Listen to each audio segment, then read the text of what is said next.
So now I get to introduce you to one of my favorite pieces of equipment in this small home gym that we have, and that is that squat machine right back here. I absolutely love it.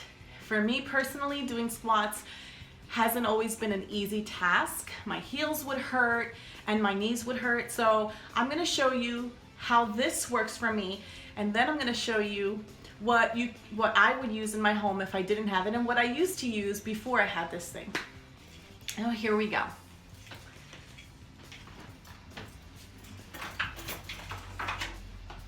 Underneath this has a safety mechanism. Position my feet. My back is straight.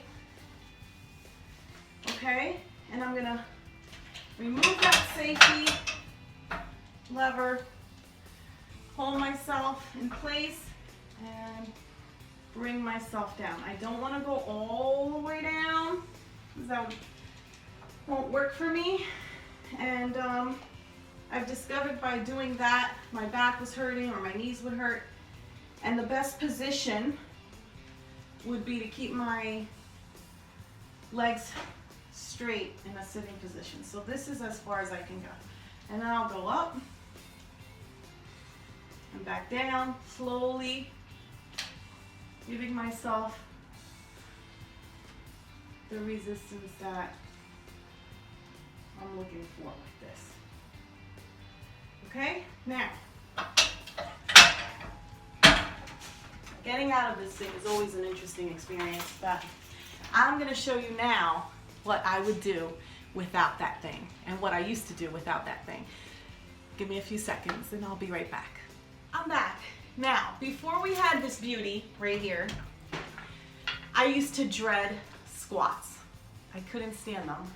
It was my least favorite exercise. And now, to be honest, it's become my favorite exercise. But back before we had this, I would have to just straighten myself up and do squats without it. Probably one of the easiest things you can do without anything. It's using your own body weight.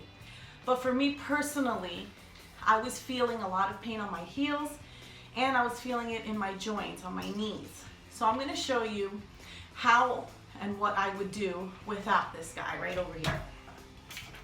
First thing I'm going to show you is, if I don't have a chair at home and I just want to use my own body weight, position myself right, this is what I would do. Put my feet in a standing position, separate them. I personally like to put my hands out. I don't know why, but it's what works for me. You may want to do this, okay? But whatever you do, just try to keep yourself as straight as possible. And then you go down like you're sitting and come back up, right? But my struggle is getting into it. So what I was saying before my alarm interrupted was, my struggle is getting into a position without a chair and keeping my back straight. So bring in that chair, and this is what helps me keep a good squatting position. I'm going to show you how to do that. My keys over here. All right.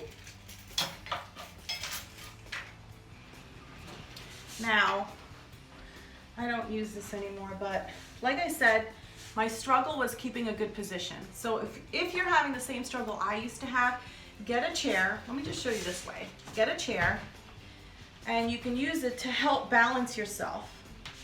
And then you would just use it this way and go back up. But let's say you're still having a problem with sitting back, because this is something that I hear my husband and personal trainer tell me, sit back. And whenever I try to sit back, I feel like I'm just gonna fall back.